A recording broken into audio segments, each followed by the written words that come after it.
الحمد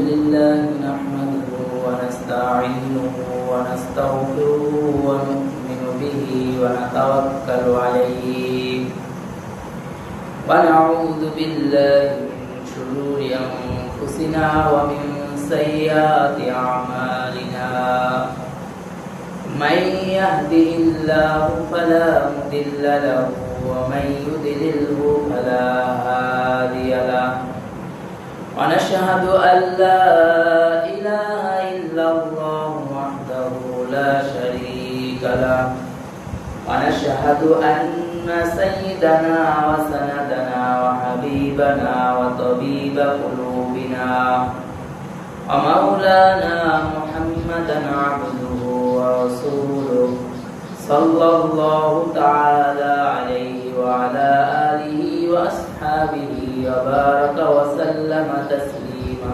كثيرا كثيرا أما بعد فأعوذ بالله من الشيطان الرجيم بسم الله الرحمن الرحيم يا أيها الذين آمنوا كتب عليكم الصيام كما كتب على الذين من قبلكم لعلكم تتقون وقال رسول الله صلى الله عليه وسلم الصيام جنة من النار أو كما قال عليه الصلاة والسلام إن الله ملائكته يصلون على النبي يا أيها الذين آمنوا صلوا عليه وسلموا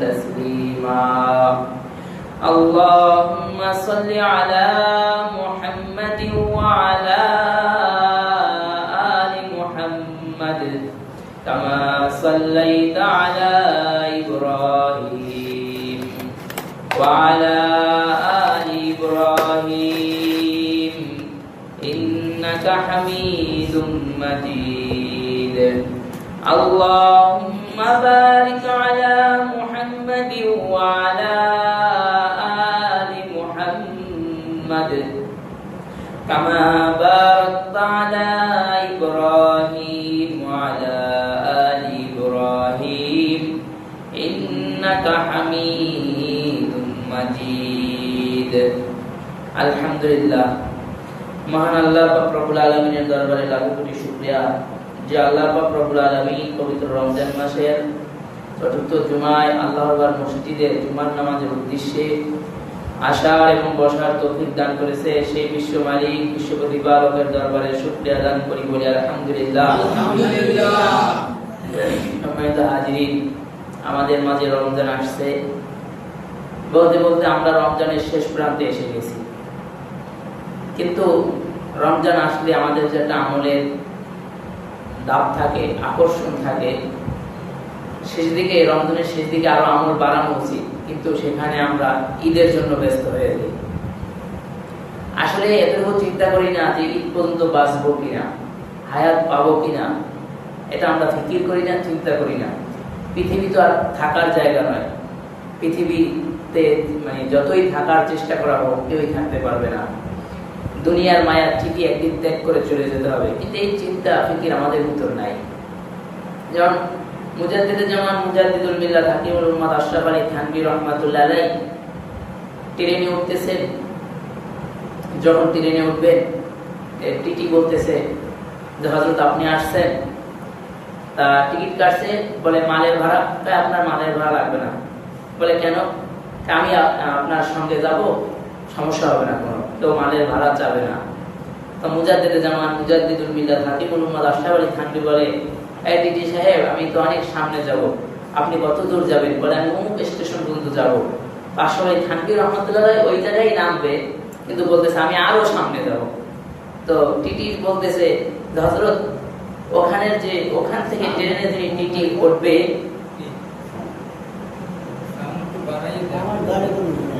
ওখানে যেখানে টিটি থাকবে সেই টিটির কাছে আমি আপনাকে বলে দিব যে অমুক হুজুরেরই ওনাকে নিয়ে যান। তো আশরাফ আলী থানভী রহমাতুল্লাহ বলতেছে সেই টিটি কত দূর যাবে? বলে দিল্লি পর্যন্ত যাবে। বলে আরে টিটি সাহেব আমি তো আরো সামনে যাব। তো টিটি বলতেছে হযরত কি বলেন, ট্রেন তো দিল্লি পর্যন্ত যাবে, এরপর আর যাবে না। বলে আমি আরো সামনে যাব। বলে হযরত ট্রেন দিল্লি পর্যন্তই যাবে, এর সামনে যাবে মানে কি? বলে এর মানে হলো আশরাফ আলী থানভী রহমাতুল্লাহ বলতেছে আমার মালের ভাড়া আমি দিব না, তুমি আমাকে মালের ভাড়া না নিয়ে ট্রেনে উঠাবা, কিন্তু আমি তো শুধু মিঠাই শহরে আর দিল্লি পর্যন্ত নয়, আমার স্টেশন তো কবর পর্যন্ত, আমার স্টেশন তো কবরের পরে জান্নাত পর্যন্ত, আমার স্টেশন তো হাসর পর্যন্ত, আমার স্টেশন তো পুলসিরাত পর্যন্ত। তুমি কি সেই দিনগুলো আমার সাথে থাকবা? মানে এটা বুঝাইছে যে আমি কবরে যাব, তুমি কি মন কান্না কেটে যাই বললে দিবা যে আমি মালের ভাড়া নেই নাই, যাও ছাইড়ে দেন, যাওয়া কবরে আমার সাথে যাবে না। বলে আমি জান্নাতে যাব, কিন্তু জান্নাতে যাওয়ার আগে যখন পুলসিরাত হিসাব নিকাশ হবে, মিজানের পালা হবে, তুমি কি আমার সাথে থাকবা? এটা বুঝাইছে। কিন্তু এই জিনিস তাকাব্বুর আমাদের ভিতর নাই, এই চিন্তা ভাবনা আমাদের ভিতর নাই। আমরা চিন্তা করি যদি যুবক ভাইদেরকে জিজ্ঞাসা করা হয় ভাই রোজা রাখেন না কেন, বয়স তো যায় না, বয়স আরো আছে, সামনে 22 সাল ওই তারপরে রাখবে, এরকম উত্তর দেয়। মানে সে খুব বাঁচবে। হাসর চিন্তা নাই, মিজান চিন্তা নাই, হিসাব নিকাশ হবে চিন্তা নাই, কবরে যেতে হবে চিন্তা নাই। তাহলে রমজানের কেমন ফজিলত? বলে রমজানের এত ফজিলত যে পুরস্কার আল্লাহ নিজে দিবে। বলে আল্লাহ নিজে কেন দিবে? নামাজের পুরস্কার আছে। বলে নামাজ রোজার ভিতরে পার্থক্য আছে, যাকাত রোজার ভিতরে পার্থক্য আছে। কেমন পার্থক্য? যাকাত দিতেছে কেউ না দেখলো, যাকে দিতেছেন সে তো দেখতেছে, তার মানে এটার একটু হইলেও লোক দেখানো আছে। নামাজ পড়তেছেন, আবার এই বুঝে যে না মসজিদে নামাজ পড়লে মানুষে দেখবে, আমি ঘরে বসে করবো, সেটা না। নামাজ পড়তেছেন, আশপাশে দেখতেছে না, এটার ভিতরে একটা লোক দেখানো একটা জিনিস আছে না, যে মানুষ দেখতেছে। তাহলে রোজার পুরস্কার আল্লাহ এই জন্য দিবে, বলে বান্দা চাইলে এই যে রোজা রাখতো যতক্ষণ পর্যন্ত দিনের বেলা পিপাসিত থাকে, ক্ষুধার্ত থাকে, এত সময়ের ভিতরে বান্দা চাইলে গোপন কক্ষে বসে পানি খাইতে পারতো, কিন্তু আমার বান্দা খায় নাই। এতক্ষণ চাইলে আমার বান্দা নদীতে, সাগরে, কুসুমিতে ডুব দিয়ে পানি খাইতে পারতো, কিন্তু আমার বান্দা খায় নাই। কেন খায় নাই? যে দুনিয়ার মানুষ না দেখুক, আমার আল্লাহ আমাকে দেখতেছে, আমার সৃষ্টিকর্তা আমার রব আমাকে দেখতেছে, অর্থাৎ পানি খাওয়া যাবে না।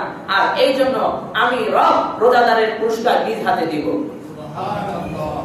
বলে রবের পুরস্কার কেমন হবে? বলে রব যত বড় হবে পুরস্কার তত বড় হবে। আল্লাহু আকবার। রবের দেওয়া পুরস্কার কি আর ছোট হবে? দুনিয়ার প্রধানমন্ত্রীর হাত থেকে তো পুরস্কার সবাই পেতে চায়। কেন? উনি দুনিয়ার প্রধানমন্ত্রী। তো যিনি প্রধানমন্ত্রীরও প্রধানমন্ত্রী, যিনি সরকারেরও সরকার, বাদশারও বাদশা, তার পুরস্কার কি আর ছোট হবে? তার কাছ থেকে কি আর ছোট কিছু পাওয়া যাবে? এরকমের রোজাদারের কিছু জান্নাতের বর্ণনা সাহাবায়ে কেরাম শুনছে। এক সাহাবী আল্লাহর রাসূলের এই বয়ানগুলো শুনিনা তিনি লাগাতার রোজা রাখতেছে। রমজান আর রমজান ছাড়া নাই, সব মাস এখন তার রোজা। তিনি রোজা রাখতেছে। অনেকদিন পরে আল্লাহর রাসূলের সাথে দেখা হইলে বলে, কি গো সাহাবী, আগে তো স্বাস্থ্য একটু ভালো ছিল, তুমি শুকাই গেলা, কি হয়েছে? কয় না আমি একটু রোজা রাখি তো নিয়মিত। অথবা বলা হয় শুরুতেই আল্লাহ রাসূলের কাছে ইজাজত নিতে আসছে, আমি নিয়মিত রোজা রাখতে চাই। বর্ণনা শোনার পরে অনেক রকমের মানে ওলামায়ে কেরামের ভিতরে মত পার্থক্য আর এটা। তো যাই হোক, আল্লাহ রাসূল বলে তুমি নিয়মিত রোজা রাখতে পারবা না, যুবক বয়স তো এখন আপনার কাছে নিয়মিত রোজা রাখবে। আল্লাহ রাসূল বলে না, মাসে 3 দিন আইয়ামে বিদ আছে, 3 দিন রোজা রাখবা, মাসে 3 দিন করে রোজা রাখবা। আর ঈদের পরে শাওয়াল মাসে তুমি 6টা রোজা রাখবা, তুমি সারা বছর রোজা রাখার সওয়াব পাবা। সাহাবী বলে না না, এতে হবে না, আপনি যে রোজার ফজিলত বর্ণনা করেছেন, আমি সারা বছর রোজা রাখবো। সাহাবী তো নাসরবান্দা আমলের জন্য। আমরা যদি সুযোগ পাইতাম যে কোন রকম কোন হুজুর যদি বলে এই আমলটা করা লাগবে না, ওই হুজুরই ভালো, আমল কমায় দিছে। আমাদের অবস্থা তো এই, তাকে নিষেধ করতেছে রোজা রাখবা না, সে বলে না, আমি যেই দিনগুলো হারাম রোজা রাখা ওই দিনগুলো বাদে আমি বছরের প্রত্যেকটা দিন রোজা রাখতে চাই।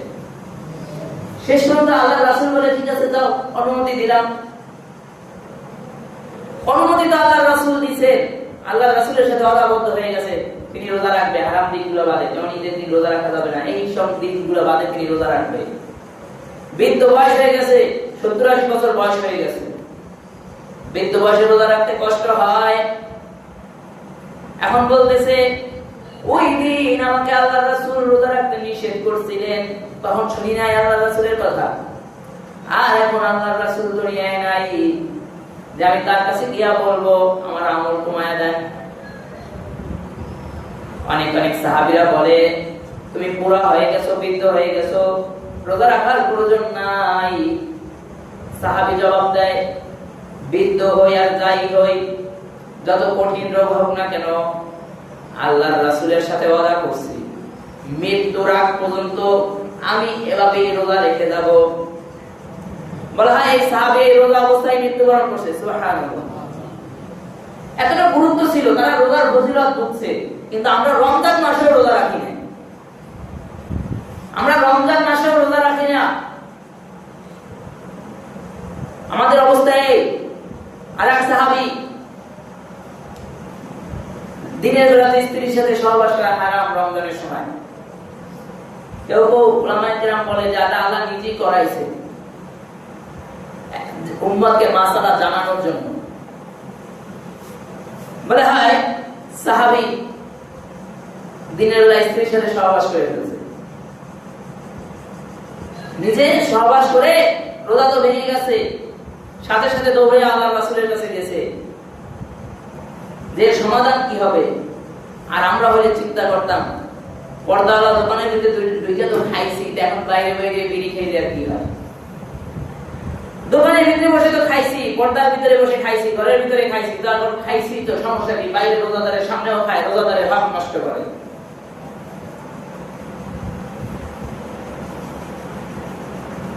আমাদের তো আর সেই ঈমান, আমাদের ঈমানেও দুর্বলতা, আমরা তো রোজাদার।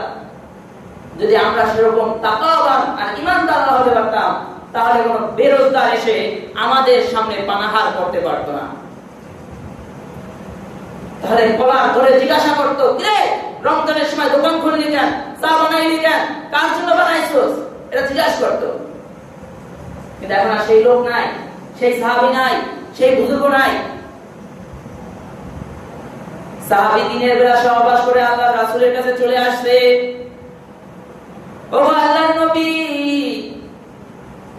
আমার রোজা ভেঙে গেছে, আমি সহবাস করে ফেলেছি, কি আমল করলে ক্ষমা পাবো আপনি আমায় বলে দেন।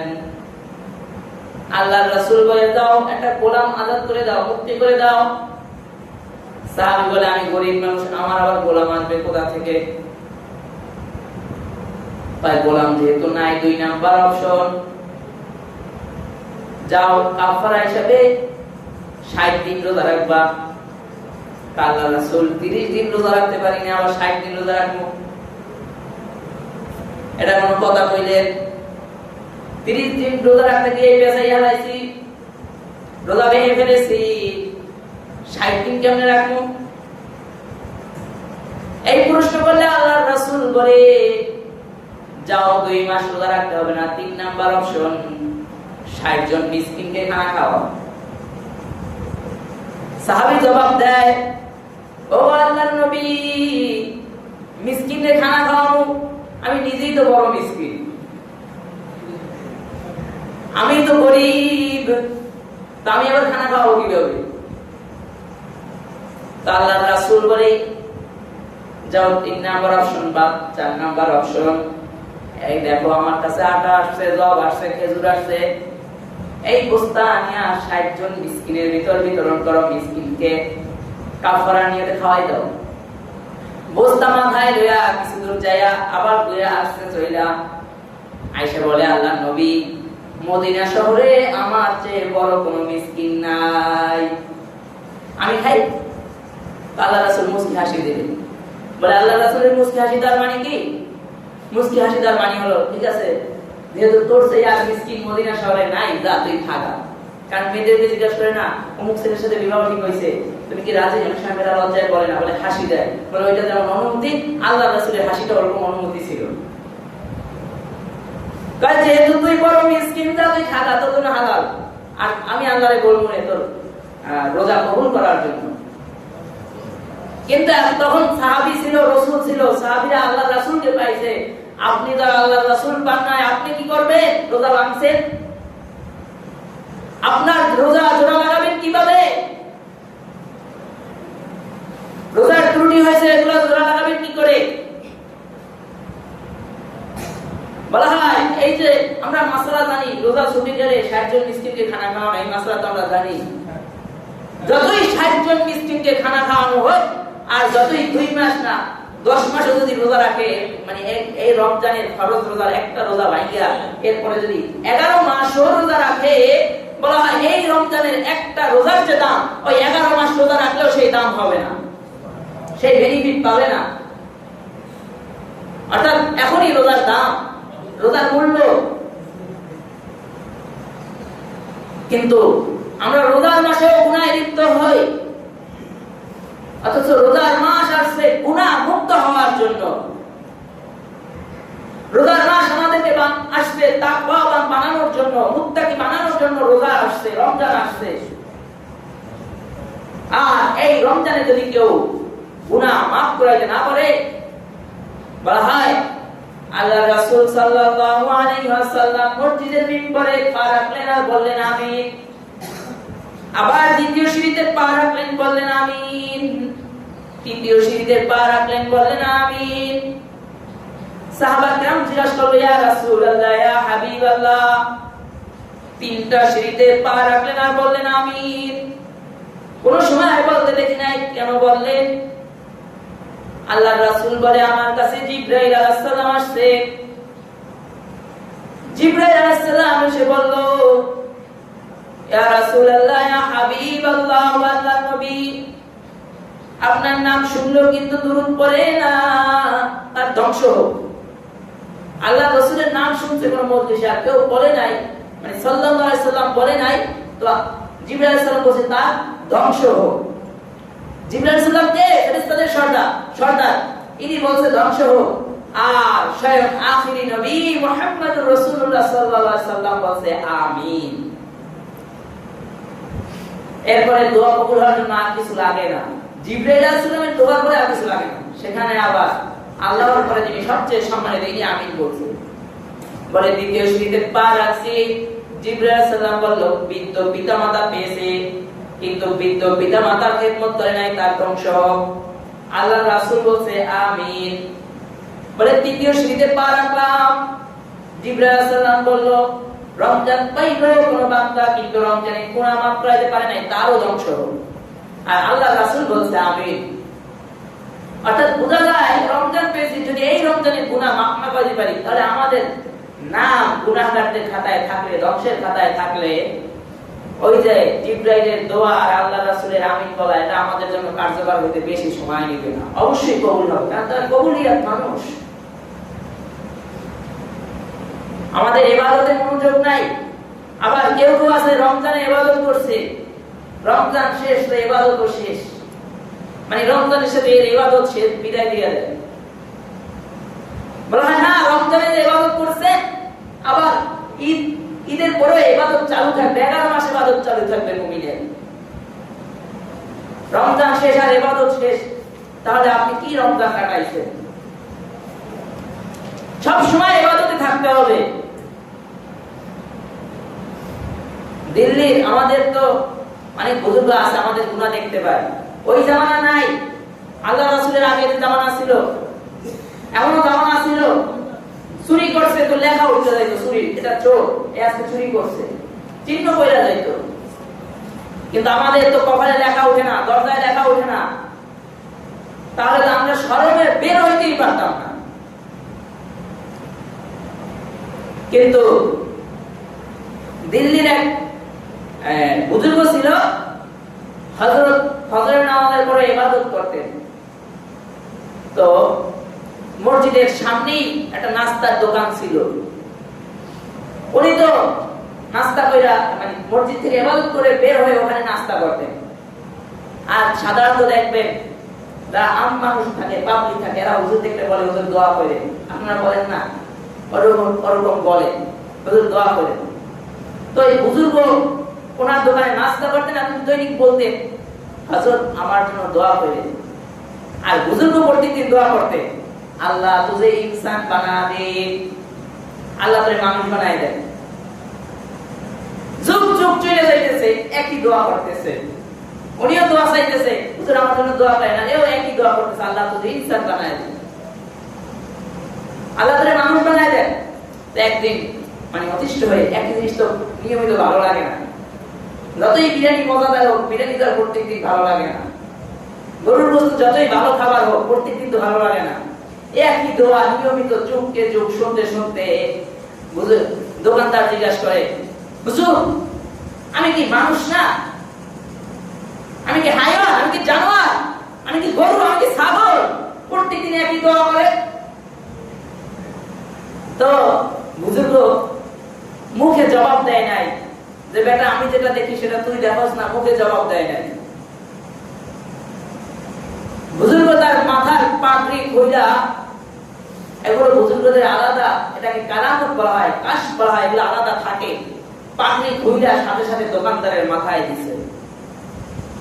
দোকানদারের মাথায় পাগড়ি দেওয়ার পরে হাতের লাঠিটা হাতে দিয়ে দিছে দোকানদারের। বলা হয় দোকানদার পক্ষান্তরে দিল্লির বাজারে দুইটা প্রত্যেকটা মানুষকে পিটাইতেছে, পিটনি দিতেছে। এক পর্যায়ে পিছন থেকে আল্লাহর ওলি গিয়া তার মাথার পাগড়ি খুইলা নিয়া লাঠিটা হাতে নিয়া বলে, কম বক্ত খোদাকার, আল্লাহর বান্দা নবীর উম্মতের গায়ে হাত দাও। মানুষকে কেন মারলা তুমি? কেন মারলা মানুষদের? বলে হযরত খোদার কসম, আমি কোন মানুষ মারি নাই, আমি সাপ মেরেছি, আমি কুমির মেরেছি, আমি বাঘ মেরেছি, আমি সিংহ মেরেছি, আমি কোন মানুষ মারি নাই। এবার আল্লাহর ওলি বলতেছে, এরে বান্দা তুমি কোন সাপ মারো নাই, কুমির মারো নাই, তুমি কোন বাঘ মারো নাই, তুমি মানুষ মারছো। তবে আমার পাগড়ি যখন তোমার মাথায় দিয়েছি, তুমি মানুষের আসল চরিত্র দেখতে পেয়েছো। তুমি দেখতে পেয়েছো কার ভিতরে সাপের হিংস্রতা আছে, যার ভিতরে হিংস্রতা আছে তাকে সাপের আকারে দেখতে পেয়েছো, যার ভিতরে বাঘের হিংস্রতা আছে তাকে বাঘের আকারে দেখতে পেয়েছো। তুমি মানুষের গুনাহ দেখে ফেলেছো, এই জন্য তুমি মানুষকে পিটাইছো। এই জন্যই আমি তোমাকে প্রত্যেকদিন এই দোয়া করি, আল্লাহ তোরে মানুষ বানায় দে। কারণ আমি দেখি তোমার ভিতরে মানুষত্ব নাই, তুমি একটা পশু। এটা বলছে এই বুজুর্গ। অর্থাৎ রমজান আসছে গুনাহ মুক্ত হওয়ার জন্য, রমজান আসছে তাকওয়া অর্জন করার জন্য। এই রমজানই আমাকে গুনাহ মুক্ত হতে হবে। ঈদের আনন্দ চিন্তা করলে তো কাজ হবে না। চিন্তা করে রমজানের রোজাগুলো যে রাখছি, আল্লাহ যদি হাসরের ময়দানে বলে তোমার রমজানগুলো কাজে আসে নাই, কি অবস্থা হবে সেদিন? এজন্য শেষ দিকে এসে ঈদের জন্য ব্যস্ত হই। মহিলারা বাচ্চাদের পোশাক কিনতে যায় বেহায়া অবস্থায়। রমজান মাসে ফরজ পর্দার বিধান, ঈদের দিন নতুন জামা গায়ে দেওয়া ফরজ না, কিন্তু পর্দা করা ফরজ। এক হলো রমজান, এর ভিতরে উশৃঙ্খল অবস্থায় বের হয়ে যান, মার্কেটে যান। আমি বরিশাল চক বাজারে পড়ালেখা করছি, মাশাআল্লাহ, নাউজুবিল্লাহ। আর কি চাঁদের রাত্রে যে অবস্থা থাকে নিজের চোখে দেখছি ছোটবেলা থেকে। হাঁটা যায় না মার্কেটে, শুধু চাঁদের রাত না, তার আগের রাত থেকে, এমনকি বলা হয় কদরের রাত্রে চক বাজার ভরা থাকে মানুষে। কদরের ইবাদত নাই, ইবাদতের মূল্য নাই, নতুন জামা গায়ে দেওয়ার আমদানি আছে। কারণ তার রোজা তো কবুল হয়ে গেছে, মনে হয় সেটা আল্লাহর ওলি দেখতে পাইছে। হাসরের ময়দানে আল্লাহ জিজ্ঞাসা করবে না, এই মহিলা তোমার সন্তান কি ঈদের জামা গায়ে দেওয়া ছিল কিনা, এটা জিজ্ঞাসা করবে না। কোন পিতাকে জিজ্ঞাসা করবে না সন্তান নতুন জামা গায়ে দিয়েছে কিনা, তুমি নতুন জামা গায়ে দিয়েছো কিনা, এটা জিজ্ঞাসা করবে না। রমজানের রোজার কতটুকু হক আদায় করেছে এটা জিজ্ঞাসা করা হবে। কোন মহিলা পর্দার হক কতটুকু আদায় করছে এটা জিজ্ঞাসা করা হবে, এটা জবাবদিহিতা দিতে হবে। অথচ আমরা ঈদের আনন্দে আমাদের ফরজ ইবাদত বাদ দিয়া এরপরে উচ্ছৃঙ্খল অবস্থায় আমরা চলাফেরা শুরু করে দিয়েছি। এই হলো আমাদের আমলের অবস্থা। সাহাবী পর্যন্ত যাওয়া লাগবে না,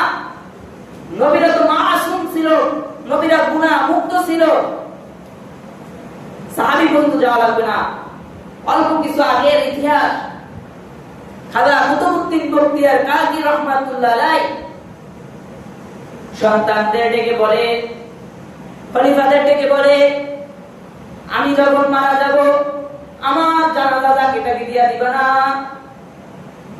4 গুণের মানুষ পাইলে আমার জানাজা দিবা, 4 গুণের মানুষ যদি না পাও তাহলে আমার জানাজা দিবা না, আমি কুতুবউদ্দিনকে বিনা জানাজায় দাফন দিবা।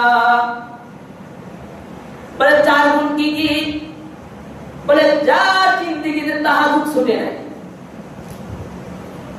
যার জিন্দেগিতে তাহাজ্জুদটাই ছুটে নাই, 1 নাম্বার গুণ।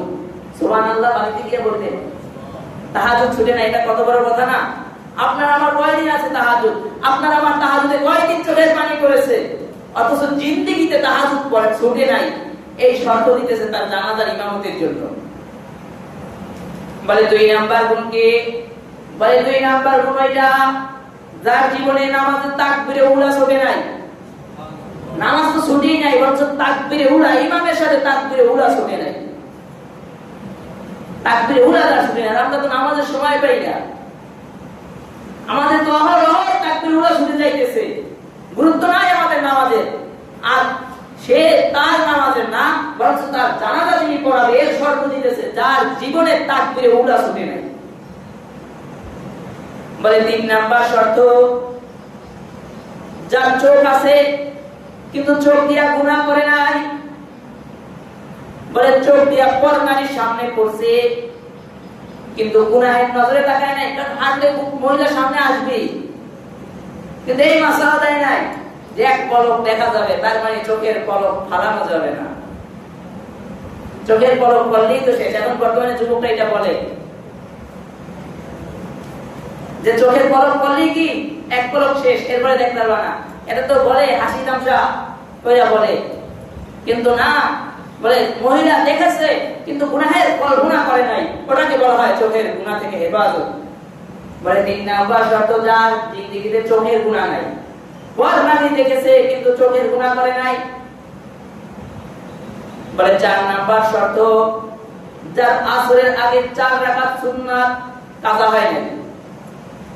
আসরের সুন্নাত পড়লে সওয়াব আছে, না পড়লে গুনাহ নাই, এই সুন্নাতটাও যার কাজা হয় নাই তার জানাজার শর্ত। বলে 4 নাম্বার শর্ত, যার আসরের সুন্নাতও কাজা হয় নাই, এই 4 গুণের গুণান্বিত মানুষ পাইলে আমি খাজা কুতুবউদ্দিনের জানাজা পড়াবা। আর যদি 4 গুণের মানুষ না পাওয়া যায় তাহলে আমি খাজা কুতুবউদ্দিনের জানাজা দিবা না। সত্যি সত্যি কিছুদিন পরে আল্লাহর ডাকে সাড়া দিয়া খাজা কুতুবউদ্দিন চলে গেলেন। আল্লাহর ডাকে সাড়া দিয়া দুনিয়া ছেড়ে চলে গেলেন। বিশাল এক শানদার জানাজার আয়োজন করা হয়েছে।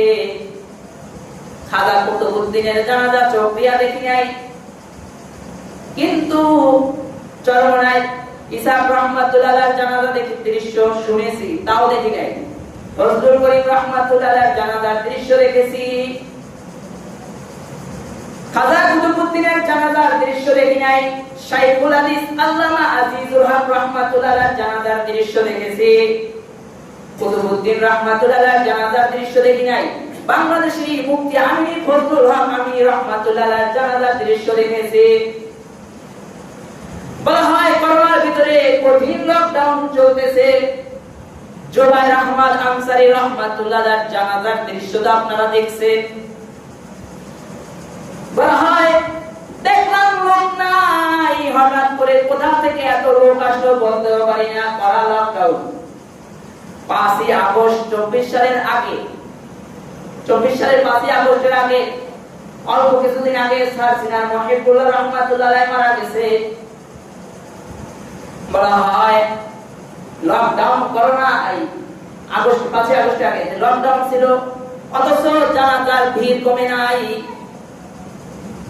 মসজিদে মাইকিং কইরা বুঝিল কানা যায়, বলে মসজিদে মাইকিং করেন অমুকে মারা গেছে। যতই মাইকিং করা হোক লোক আসবে না যদি আপনার আমল শূন্য থাকে।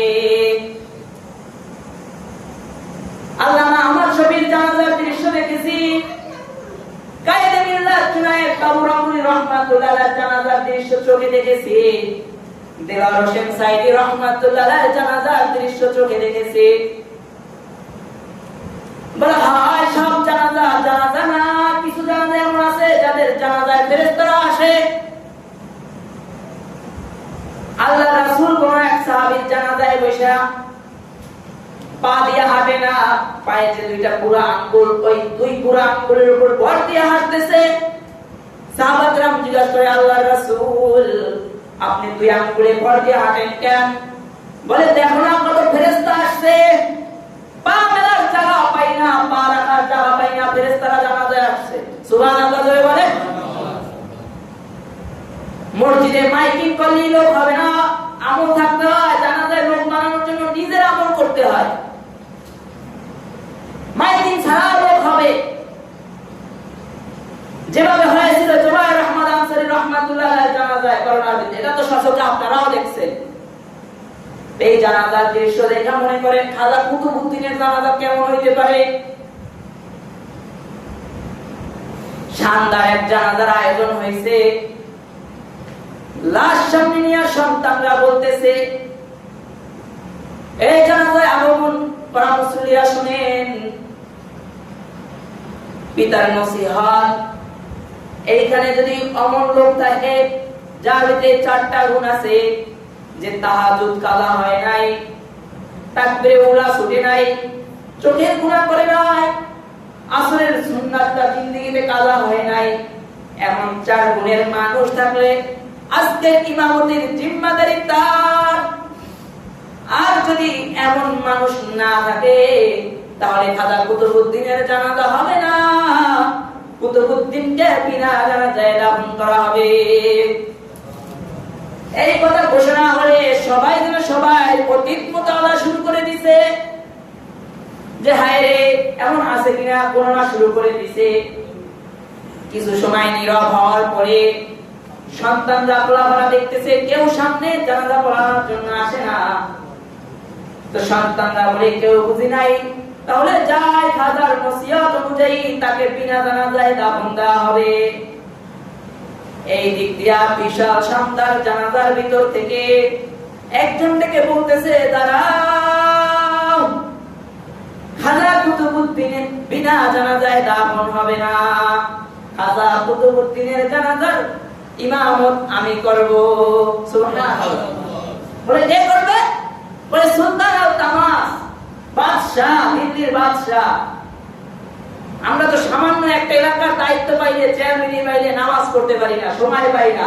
অথচ দিল্লির বাদশা ছিল সুলতান আল তামাস রাহমাতুল্লাহ আলাইহি, যার মধ্যে 4টা গুণ পাওয়া গেছে। সে কুতুবউদ্দিনের জানাজার ইমামত করবে। এখন মানে কি করে নামাজ পড়েন না কাকা? চেয়ারম্যানই কাজে ব্যস্ত, তো নামাজ পড়তে পারি নাই। কি করে নামাজ পড়েন না কাকা? তাই অনেক কাগজপাতি হিসাব আছে, তো আমি এখন মেয়র, আমি এখন এমপি, আমি কাউন্সিলর, এই হিসাব নিকাশ আমি নামাজ পড়ার টাইম পাই নাই। অথচ চিন্তা করেন দিল্লির বাদশা, আপনার মতো চেয়ারম্যান আর মেম্বার আর কাউন্সিলর এমপি না, সে বাদশা ছিল। এনে তাহাজ্জুদ কাজা হয় নাই, তাকবীরে উলাও ছুটে নাই, চোখের গুনাহ করে নাই, আসরের সুন্নাতটাও কাজা হয় নাই। লাশের সামনে এসে বলে, ও আল্লাহর ওলি, নিজের আমলগুলা গোপন রেখে আমার আমল প্রকাশ করে দিয়ে চলে গেলেন। আমল প্রকাশ হয়ে গেল না, যদি বরবাদ হয়ে গেলাম। তারা আমল প্রকাশ করে না, তো তাই আমল প্রকাশ হয়ে গেল না, নিজে বরবাদ হয়ে গেলাম। কাপড়ের কাপড়টা কইরা কপালে চুমা দেয়া বলে, আল্লাহর ওলি জানাজা পড়াই দিছি, কিন্তু খবরদার হাসরের ময়দানে কিন্তু আমার রাইখা যায়েন না। আমল যেহেতু প্রকাশ হয়ে গেছে, হয়তো বা আমি আর জান্নাতে নাও যেতে পারি, আপনার জানাজার ইমামতটা আমি করতেছি, কিন্তু ও আল্লাহর ওলি হাসরের ময়দানে কিন্তু আমাকে জান্নাতে নিয়ে যায়েন। তো দেখেন তাদের ভিতর কি ছিল। তারা দেশ পরিচালনা করেছে, রাষ্ট্র পরিচালনা করেছে, তারপরে ইবাদতের কমতি ছিল না। যার তাকবীরে উলা ছুটে নাই, তাহাজ্জুদ ছুটে নাই, চোখের গুনাহ নাই, আসরের সুন্নাত কাজা হয় নাই, এ বুঝি আর অন্য গুনাহ করছে। বলা হয় মুবারক রাহমাতুল্লাহ আলাইহি জামানায় আলেমরা বলে, এই জামানায় কোন আলেম আছে যে গুনাহ করে না? বলে গুনাহ করে না, শুধু গুনাহের কল্পনাই করে না, মুবারক রাহমাতুল্লাহ। গুনাহ যে কেমন এটা কল্পনাও করতে সময় পায় না। এটা অন্যরা বলছে, মুবারক রাহমাতুল্লাহ নিজে বলে নাই যে আমি এরকম বলে নাই যে আমি সময় পাই না গুনাহ করার, নিজের জামা কলার দিয়ে এভাবে বলে নাই। অন্যরা প্রকাশ করছে, নিজেরা প্রকাশ করে নাই। আর আমরা 2 রাকাত নামাজ পড়লে এর গরমে আর মানুষ থাকতে পারে না আশপাশে। এই জানো আজকে ফজরে উঠছি কয়টায়? রাত 3টায় উঠছি, 2 রাকাত নামাজ পড়ছি, এরপরে ফজরের নামাজ পড়ছি, আবার 2 রাকাত পড়ে এরপরে বের হইছি তোমার দোকানে চা খাইতে আসছি। মানে এর কি গরম 2-4 রাকাত নামাজ পড়িয়া। এই হলো আমাদের হালত। এটা না, আমল করতে হবে। শুধু কি রমজানে আমল করবে? রমজানের বাহিরেও আমল করতে হবে। রমজান মাস আসছে আর শেষ হইছে তার মানে ইবাদত শেষ তা না। রমজানে যেরকম ইবাদত করছেন রমজানের বাহিরেও সেরকম ইবাদত করার চেষ্টা করতে হবে এবং রমজানের হক পরিপূর্ণভাবে হক আদায় করতে হবে। আর যেহেতু রমজান এখন শেষ দিকে, অর্থাৎ আমাদের কি থাকতে হবে যে আল্লাহ আমি আপনার রমজানের হক আদায় করতে পারি নাই, আমি আপনার ইবাদতের হক আদায় করতে পারি নাই, আমি ব্যর্থ। ও রব্বুল আলামিন, আমার ভুল ত্রুটির দিকে না তাকায়া আমার রমজানকে কবুল করেন, আমি যেন সামনের রমজান হায়াতে পেলে আরো ভালোভাবে কাটাতে পারি সেই দোয়া করা। কিন্তু আমরা এমন আমলের হক তো আদায় করি না, কিন্তু আবার নিজেদেরকে খুব বড় পাক্কা বুজুর্গ দাবি করি। মনে হয় যেন আমার ইবাদত কবুল হয়েছে, এটা আমি টের পাইছি, এরকম লাগে আমাদের। অথচ সাহাবীরা নিজেদের ইবাদত কবুল হয়েছে, এরপরে এদের কান্না আর কান্না। যাই হোক, যে জিনিসটা আমি বুঝাইতে চাইছি যে শুধু রমজানই ইবাদত করেছি আর করব না সেটা না। রমজান শেষ, ইবাদত শেষ না, রমজানের বাহিরে ইবাদত করতে হবে। এবং মেন কথা হলো গুনাহ যত ছোটই হোক গুনাহ করব না, কারণ ছোট গুনাহ থেকে করতে করতে এতগুলা জমা হবে। কারণ প্রত্যেকদিন যদি 1 টাকা করে রাখেন মাসে 30 টাকা জমা হয়ে যায়। তো অর্থাৎ ছোট একটা গুনাহ আপনাকে জাহান্নামে নিয়ে যেতে পারে, আর ছোট একটা নেকির কাজও আপনাকে জান্নাতে নিয়ে যেতে পারে। অর্থাৎ মেন কথা হলো যে ছোট কোনো ইবাদত থাকলেও সেটা ছাড়ব না, আর ছোট কোনো গুনাহ থাকলেও সেটা করব না ইনশাআল্লাহ। আল্লাহ তাআলা এগুলা আমল করার তৌফিক দান করুন, বলুন আমিন। সম্ভবত যদি কোনো কারণে সামনের শুক্রবার ঈদ হয়, তাহলে মূল হলো করণীয় হলো ঈদের দিন সকালে উযু গোসল করা, ফজরের নামাজ পড়া, ঈদগাহে যাবেন, ঈদের নামাজ পড়বেন। ওরকম হাজার হাজার ঈদের নামাজ একত্রিত করলেও ফজর নামাজের সমান হবে না একটা। অর্থাৎ ফজরের নামাজ পড়ে না ঈদগাহে যায়, খুব ঈদের যদি হয় শুক্রবারে, তাহলে করণীয় হলো প্রথমে তো মেসওয়াক করবেন, উযু করবেন, তারপরে গোসল করবেন, একটু উত্তম পোশাক পরবেন। নতুন জামা গায়ে দিতে হবে সেটা না, যেটা আছে সেটা ভালো, যেটা আছে এটা গায়ে দিবেন। ভালো পোশাক গায়ে দিয়ে একটু সুগন্ধি লাগাবেন, তারপরে সুগন্ধি লাগিয়ে তারপরে একটু মিষ্টি খাবেন, যেহেতু ঈদুল ফিতর, অর্থাৎ কিছু মিষ্টি মুখ করে তারপরে ঈদগাহের ময়দানে যাবেন তাকবীর দিতে দিতে। ঈদগাহের ময়দানে যাবেন আর ঈদের নামাজ আদায় করার পরে মুসলমানদের সাথে মোলাকাত করে মুসাফা করে যেই রাস্তা দিয়ে যাবেন, যদি রাস্তার অপশন থাকে 2টা, এই রাস্তা দিয়ে গেলে ওই রাস্তা দিয়ে আসবেন। আর যদি আপনার বাড়ির রাস্তা একটা থাকে তাহলে একটা দিয়ে আসবেন, কারণ কিছু আছে আবার জিজ্ঞাসা করবো যে আমার রাস্তাই একটা, এখন আগেই বলে দিলাম। যদি রাস্তা 2টা থাকে তাহলে 2 রাস্তা ঘুরে আসবেন। কেন আসবেন? অন্য মুসলমানদের সাথেও দেখা হবে, মোলাকাত হবে।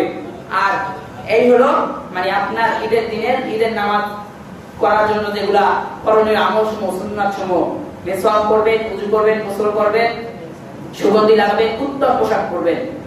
আর যদি নতুন জামা কেনার সামর্থ্য থাকে তাহলে নতুন জামা কিনবেন, এটা তো আপনি কিনছেনই অলরেডি বলতে গেলে চলে, আর তারা কিনে নেওয়াও কিনবে।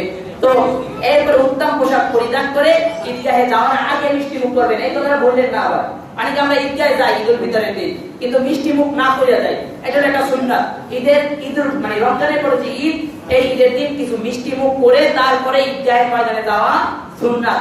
অর্থাৎ সামান্য কিছু হলেও মিষ্টি মুখ করে, যে কোনো মিষ্টি হোক, খেজুর হইতে পারে, সেমাই হইতে পারে, ফিটনি সিন্নি যা আছে যেটা হইতে পারে, একটু মিষ্টি মুখ করে তারপরে ঈদগাহে যাবেন, ঈদের নামাজ আদায় করবেন, এক রাস্তা দিয়ে যাবেন, অন্য রাস্তা দিয়ে বাড়িতে আসবেন। আল্লাহ তাআলা সবকিছু আমাদেরকে আমল করার তৌফিক দান করুন, বলুন আমিন। আলহামদুলিল্লাহি রাব্বিল আলামিন।